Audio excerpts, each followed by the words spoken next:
এটা একটা প্রশ্ন আমাদের মাঝে জাগে যে নবীর শ্রেষ্ঠ সাহাবী আবু বকর সিদ্দিক, তার থেকে বর্ণিত হাদিসের সংখ্যা কম কেন? কারণ তিনি রাসূলের পাকের পরে একেবারে হায়াতে পেয়েছিলেন কম, সেই জন্য তার থেকে বর্ণিত হাদিসের সংখ্যা কম। আবু বকর সিদ্দিক রাদিয়াল্লাহু তাআলা আনহুর গঠন আকৃতি, তিনি একদম নূরানি চেহারার মানুষ ছিলেন, সুন্দর, এতই সুন্দর মানুষ ছিলেন, তার চামড়ার উপর দিয়ে রোগগুলি দেখা যেত। তার কপাল উঁচু ছিল, আঙ্গুলের নখগুলি ফাঁকা ফাঁকা ছিল। তিনি তেমন সুঠাম দেহের অধিকারী ছিলেন না, হালকা পাতলা মানুষ ছিলেন সাইয়্যিদনা আবু বকর সিদ্দিক রাদিয়াল্লাহু তাআলা। আমার নবী আবু বকর সিদ্দিক এর কথা বলতে গিয়ে বলেন যে যখন আমি কাউকে ইসলামের দাওয়াত দেওয়া শুরু করি, সবাই আমার কাছ থেকে পুনরাবৃত্তি চেয়েছে, দলিল চেয়েছে, প্রমাণ চেয়েছে। আমি যে আল্লাহর নবী, আল্লাহ পাক আমাকে নবী করে পাঠিয়েছেন, সবাই আমার কাছ থেকে প্রমাণ চেয়েছে। একজন ব্যক্তি যিনি কোনো ধরনের প্রমাণ ছাড়া ইসলাম ধর্ম গ্রহণ করেছেন, তিনি হচ্ছেন আবু বকর সিদ্দিক রাদিয়াল্লাহু তাআলা আনহু।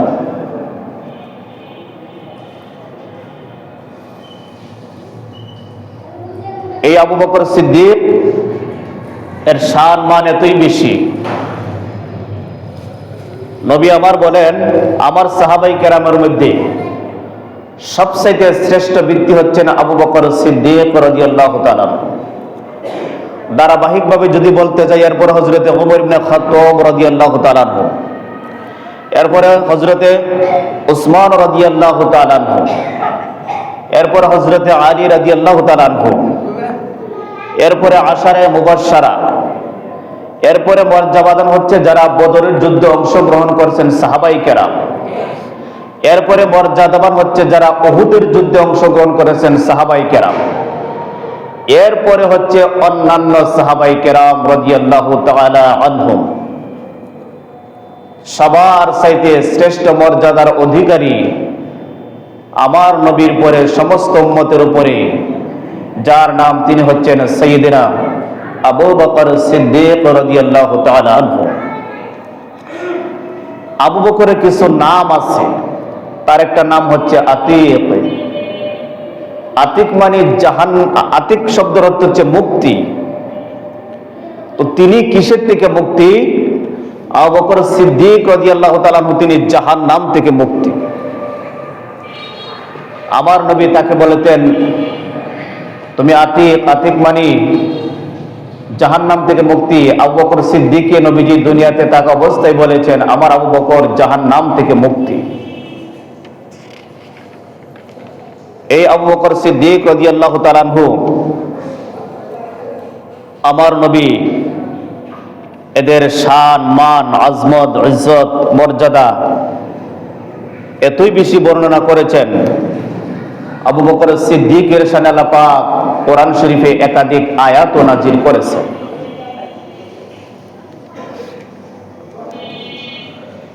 তিরমিজি শরীফের হাদিস, এই হাদিস কানা ইমাম জালালউদ্দিন আব্দুর রহমান আস-সুয়ুতি রহমতুল্লাহি আলাইহি তিনি তার তারিকুল খুলাফার মধ্যে হাদিস কানা নকল করেছেন। আমার নবী সাইয়েদনা আবু বকর সিদ্দিক রাদিয়াল্লাহু তাআলা আনহুর শান মান বর্ণনা করতেছেন কি? নবী আমার ডাক দিয়ে বলেন উম্মত আমার শোনো, মা মিন নাবিয়্যিন, পৃথিবীতে এমন কোন নবী নাই, ইল্লা লাহু ওয়াজিরান মিনাল আহলিস সামাই ওয়াজিরানি মিন আহলিল আরদ। পৃথিবীতে এমন কোন নবী নাই যাদের চারজন মন্ত্রী ছিল না। সমস্ত নবীগণের চারজন মন্ত্রী ছিল। আল্লাহ রাসূল বলেন পৃথিবীতে এমন কোন নবী নাই যাদের 4 জন মন্ত্রী ছিল না। 2 জন মন্ত্রী ছিল আসমানে, 2 জন মন্ত্রী ছিল জমিনে। সমস্ত নবীগণের 4 জন মন্ত্রী ছিল। আবার নবী বলেন, ফাআম্মা ওয়াজিয়ারয়া, আমার নবী বলেন, উম্মত আমার শোনো, মিন আখরিস সামাই, আমার আসমানে 2 জন মন্ত্রী আছে। আসমানে 2 জন মন্ত্রীর নাম হলো জিবরাইল ও মিকাইল। একজনের নাম হলো জিবরাইল, আরেকজনের নাম হলো মিকাইল। জোরে বলুন সুবহানাল্লাহ। এরপরে আমার রাসূল বলেন, ওয়া আম্মা ওয়াজিয়ারায়া মিন আহলিল আরদি, আমার জমিনের মধ্যে 2 জন মন্ত্রী আছে। আসমানে 2 জন মন্ত্রী আছে আমার, একজনের নাম হলো জিবরাইল, আর একজনের নাম হলো মিকাইল। আমার জমিনের মধ্যে 2 জন মন্ত্রী আছে। এই 2 জন মন্ত্রী কারা কারা? আমার রাসূল বলেন, ফা আবু বকর ওয়া ওমর, একজনের নাম হলো আবু বকর, আর একজনের নাম হলো ওমর। জোরে বলুন সুবহানাল্লাহ। নবী আমার বলেন, প্রত্যেক নবীগণের 4 জন মন্ত্রী ছিল, 2 জন আসমানে, 2 জন জমিনে। আমি নবীর 4 জন মন্ত্রী আছে, 2 জন আসমানে, 2 জন জমিনে। আসমানে 2 জন মন্ত্রীর নাম হলো জিবরাইল এবং মিকাইল। জমিনে 2 জন মন্ত্রীর নাম হলো আবু বকর এবং ওমর। আল্লাহ রাসূল সাল্লাল্লাহু আলাইহি ওয়াসাল্লাম সাইয়্যিদিনা আবু বকর সিদ্দিক এবং ওমর রাদিয়াল্লাহু তাআলা আনহুমাকে আমার নবী মসজিদের নববীর মধ্যে প্রবেশ করতেছেন। আবু বকর হলো ডান দিকে, ওমর হলো বাম দিকে। এমন অবস্থায় নবীজি মসজিদে নববীর মধ্যে প্রবেশ করতেছেন। আল্লাহর নবী ডাক দিয়ে বলে, শোনো সাহাবায়ে কেরাম, শোনো, হাকাযা নুবআসু ইয়াউমাল কিয়ামা, আজকে আমরা 2 জন যেভাবে আমরা হাঁটতেছি, ডান দিকে আমার আবু বকর, বাম দিকে আমার ওমর, এভাবে আমরা হাশরের ময়দানে উঠব। জোরে বলুন সুবহানাল্লাহ। সাইয়্যিদিনা আবু বকর সিদ্দিক এই মাসের 23 তারিখে তার ওফাত হয়েছে। বিদায় আমি কথাগুলি বলছি। আবু বকর সিদ্দিক রাদিয়াল্লাহু তাআলা আনহুর শান মান আজমত আল্লাহ একাধিক কোরআন শরীফ আয়াত তার শানে নাজিল করেছেন। আমার নবীও তার শানে একাধিক হাদিস শরীফ তার ফজিলত বর্ণনা করেছেন। বুখারী এবং মুসলিম শরীফের হাদিস হযরতে আবু হুরায়রা রাদিয়াল্লাহু তাআলা আনহু থেকে বর্ণিত।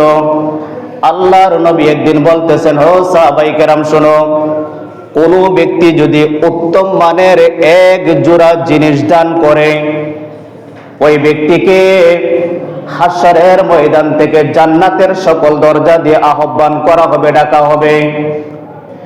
কিন্তু যারা দুনিয়াতে নামাজ পড়েছে তাদেরকে শুধু নামাজের দরজা দিয়ে ডাকা হবে। যারা রোজা রেখেছে তাদেরকে শুধু রায়্যান নামক দরজা দিয়ে ডাকা হবে। যারা হজ করেছে তাদেরকে শুধু হজের দরজা দিয়ে ডাকা হবে। যারা যাকাত দিয়েছে তাদেরকে শুধু যাকাতের দরজা দিয়ে ডাকা হবে। যারা দান সদকা করেছে তাদেরকে দান সদকার দরজা দিয়ে ডাকা হবে।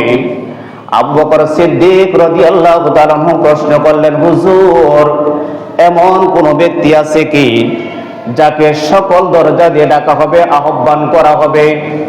এক এক আমলের কারণে এক এক দরজা দিয়ে ডাকা হবে, বুঝতে পারলাম হুজুর। এমন কোন ব্যক্তি আছে কি যাকে জান্নাতের সকল দরজা দিয়ে আহ্বান করা হবে, ডাকা হবে? আমার রাসূল বলেন, নাম, হ্যাঁ আবু বকর আছে। ওয়া আরজু আন তাকুনা মিনহুম, আমি আশা করছি যাদেরকে জান্নাতের সকল দরজা দিয়ে ডাকা হবে তুমি হবে তাদের মধ্যে অন্যতম। জোরে বলুন সুবহানাল্লাহ। আমার নবী বলেন, উম্মত আমার শোনো, ভালো অভ্যাস বা ভালো গুণ হলো 360টি। ইমাম জালালউদ্দিন সৈয়দী রহমাতুল্লাহি আলাইহি তারিখুল খোলাফার মধ্যে কথাগুলি নকল করছেন। যিনি 2 লক্ষ হাদিসের হাফেজ ছিলেন, হাফেজুল কোরআন ছিলেন, 75 বার যিনি আল্লাহর নবীকে স্বপ্নে দেখেছেন, যিনি প্রায় 600-এর অধিক কিতাব লিখেছেন, ইমাম জালালউদ্দিন সুয়ুতী এই কথাগুলি তার কিতাবের মধ্যে নোট করতেছেন। 360টি ভালো গুণ বা ভালো অভ্যাস আছে। আল্লাহ পাক যাকে জান্নাত দান করবেন এই এক একটা গুণের কারণে তাদেরকে জান্নাত দিবেন, অথবা আল্লাহ পাক যাদেরকে জান্নাত দান করবেন একই সমস্ত গুণগুলি তার সাথে সংযুক্ত করে জান্নাত দান করবেন। আবু বকর সিদ্দিক এই কথা বলার পর নবীকে প্রশ্ন করি, ইয়া রাসূলুল্লাহ, আল্লাহ যাকে জান্নাত দান করবেন এক একটা গুণের বদৌলতে তাকে জান্নাত দিবেন, 360টির মধ্যে হুজুর এমন কোন ব্যক্তি আছে কি যার মধ্যে 360টি গুণই বিদ্যমান? আমার রাসূল বলেন, নাম, হ্যাঁ আবু বকর, আছে আছে। জামআউ মিন কুল্লি শাইইন, এই আবু বকর শুনো, যার মধ্যে 360টি গুণ বিদ্যমান তুমি হলে সেই আবু বকর। জোরে বলুন সুবহানাল্লাহ। আমার রাসূল বলেন, যাকে আল্লাহ জান্নাত দিবেন এক একটা গুণের কারণে জান্নাত দিবেন। হুজুর কার মধ্যে কি 360টি গুণ আছে? আমার নবী বলেন, হ্যাঁ হ্যাঁ আছে। তিনি হলো তুমি আবু বকর। যে আবু বকর সিদ্দিক রাদিয়াল্লাহু তাআলা আনহু আল্লাহর নবীর খেদমতে 40,000 দিরহাম দান করে দিয়েছিলেন। আম্মাজান আয়েশা সিদ্দিকা রাদিয়াল্লাহু তাআলা আনহা বলেন, ইসলাম ধর্ম গ্রহণ করার সময় আবু বকর সিদ্দিকের কাছে 40,000 দিরহাম ছিল। এই 40,000 দিরহাম তিনি ইসলাম ধর্ম গ্রহণ করার সময় দান করে দিয়েছেন। এই 40,000 দিরহামকে যদি বর্তমানে আপনি টাকা দিয়ে কনভার্ট করেন, এই দিরহাম যদি আপনি 40,000কে প্রায় রূপার দামে করেন, মিনিমাম 7-8 কোটি টাকার মধ্যে দাঁড়ায় যান। যিনি রাসূল পাকের খেদমতে এত পরিমাণ সম্পদ দান করে দিয়েছিলেন।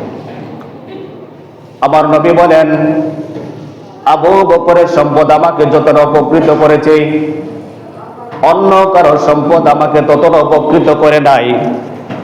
আবু বকরের দান কেন কোনো কাজের চাইতে কেউ অগ্রসর হতে পারে নাই। আমার আবু বকর সিদ্দিক রাদিয়াল্লাহু তাআলা আনহু একদিন আল্লাহর নবীর দরবারে জামা মুবারক পাঞ্জাবি তো অবশ্যই পরতেন, বোতাম নাই পাঞ্জাবের মধ্যে, বোতামের মধ্যে কাটা লাগানো, বোতামের পরিবর্তে কাটা। হযরতে জিবরাইল আলাইহিস সালাম হাজির হলেন, ইয়া রাসূলুল্লাহ, হুজুর আপনি কি একটা জিনিস লক্ষ্য করেছেন? কি জিনিস? আপনার সাহাবী আবু বকর সিদ্দিক পাঞ্জাবের মধ্যে বোতাম নাই, বোতামের পরিবর্তে কাটা লাগানো। আমার নবী বলেন, হে জিবরাইল, হ্যাঁ হ্যাঁ আমি জানি। আমার আবু বকর সিদ্দিক যখন সে ইসলাম ধর্ম গ্রহণ করেছে, তার সমস্ত সম্পদগুলো সে দান করে দিয়েছে। আমি জানি তার বোতামের পরিবর্তে তার পাঞ্জাবের মধ্যে কাটা কেন। সাইয়েদেরা আবু বকর সিদ্দিক জিবরাইল প্রশ্ন করে, হে আবু বকর, আল্লাহ পাক আপনাকে সালাম দিয়েছেন, আল্লাহ পাক আপনাকে সংবাদ পাঠিয়েছেন, আপনি যে সমস্ত সম্পদ দান করে দিয়েছেন এতে কি আপনি সন্তুষ্ট নাকি? বলে, হ্যাঁ হ্যাঁ আমি আমার রবের প্রতি সন্তুষ্ট, আপনার রব আপনার প্রতি সন্তুষ্ট। জোরে বলুন সুবহানাল্লাহ। আবু বকর আমার নবী ডাক দিয়ে বলেন, উম্মত আমার শোনো, হযরত ওমর ইবনে খাত্তাব রাদিয়াল্লাহু তাআলা আনহু থেকে হাদিস খানা বর্ণিত। আমার নবী একদিন ডাক দিয়ে বললেন, সাহাবারা, আমি কিছু মাল কালেকশন করতে চাই, কিছু কালেকশন করতে চাই, কিছু মালের প্রয়োজন। একথা বলার পরে ইসলামের দ্বিতীয় খলিফা হযরত ওমর ইবনে খাত্তাব রাদিয়াল্লাহু তাআলা আনহু বললেন, নবী যেহেতু কিছু মাল চেয়েছেন, আজকে আমি চেষ্টা করব আবু বকর সিদ্দিকের চাইতে বেশি দান করার জন্য। তিনি চলে গেলেন। চলে যাওয়ার পরে আল্লাহর নবীর দরবারে মাল সম্পদ এনে হাজির করলেন। আমার নবী হযরত ওমরকে ডাক দিয়ে বললেন, ওমর, মা আবকাইতা লি আহলিকা, হে ওমর, তুমি যে সম্পদ এনেছো, সম্পদ যে আমার দরবারে দান করে দিয়েছো, তুমি তোমার পরিবারের জন্য কি রেখে এসেছো? ওমর ডাক দিয়ে বলেন, ইয়া রাসূলুল্লাহ, আমি যা এনেছি আমার পরিবারের জন্য ততটুকু রেখে দিয়ে এসেছি, অর্থাৎ আমার সম্পদের চাইতে অর্ধেক সম্পদ আমি দান করেছি, আর অর্ধেক সম্পদ আপনার খেদমতে আমি দান করে দিয়েছি। কিছুক্ষণ পরে সাইয়েদনা আবু বকর সিদ্দিক সম্পদ নিয়ে আসলেন। আবু বকরকে নবী আমার একই প্রশ্ন করলেন, হে আবু বকর, মা আবকাইতা লিআহলিকা, তুমি তোমার পরিবারের জন্য কি রেখে এসেছো? তুমি যে সম্পদ দান করেছো পরিবারের জন্য কি রেখে এসেছো? আবু বকর সিদ্দিক রাদিয়াল্লাহু তাআলা আনহু জবাব দিলেন, আবকাইতু লাহুমুল্লাহু ওয়া রাসূলুহু, ইয়া রাসূলুল্লাহ, আমি সমস্ত সম্পদ আপনার দরবারে দান করে দিয়েছি। আমি আমার পরিবারের জন্য সম্পদ নয়, আমি আমার পরিবারের জন্য আল্লাহ এবং আল্লাহর রাসূলকে রেখে এসেছি। জোরে বলুন সুবহানাল্লাহ। এই আবু বকর সিদ্দিক রাদিয়াল্লাহু তাআলা আনহু, আমার নবী বলেন, যখন আমি ইসলামের দাওয়াত দিতাম সমস্ত মানুষ আমাকে পুনরাবৃত্তি করত, আমার কাছে প্রমাণ চাইতো, দলিল চাইতো।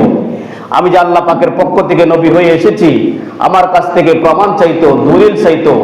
একজন ব্যক্তি যিনি বিনা প্রমাণে আমার দাওয়াত কবুল করেছেন, ইসলাম কবুল করেছেন, তিনি হচ্ছেন সাইয়েদনা আবু বকর সিদ্দিক রাদিয়াল্লাহু তাআলা আনহু। উচ্চ সুরে বলুন না সুবহানাল্লাহ। তার বাবা ছোটবেলায় তাকে নিয়ে গেলেন মূর্তি পূজারীদের কাছে। মূর্তি পূজারীদের কাছে নিয়ে গেলেন মূর্তি পূজা করার জন্য। আবু বকর সিদ্দিক ছোটবেলায় বললেন, মূর্তির কাছে চলে, মূর্তি, তোমাকে যেহেতু মানুষ দুনিয়াবি খোদা মনে করে, তাহলে আমার কিছু খাবার দাও। কি বলেন, মূর্তির কাছে খাবার আসবে? আমাকে কিছু পোশাক দাও। মূর্তি কথা বলে না, খাবারও দেই না, পোশাকও দেই না। তিনি রাগান্বিত হয়ে পাথর দিয়ে সেই মূর্তির মধ্যে এমনভাবে ঢিল মারলেন, মূর্তি ভেঙে চূর্ণ বিচূর্ণ করে দিলেন। যার কাছে চান তিনি কিছুই দিতে পারেন না, এমন ব্যক্তির কাছে চাওয়ার দরকার কি?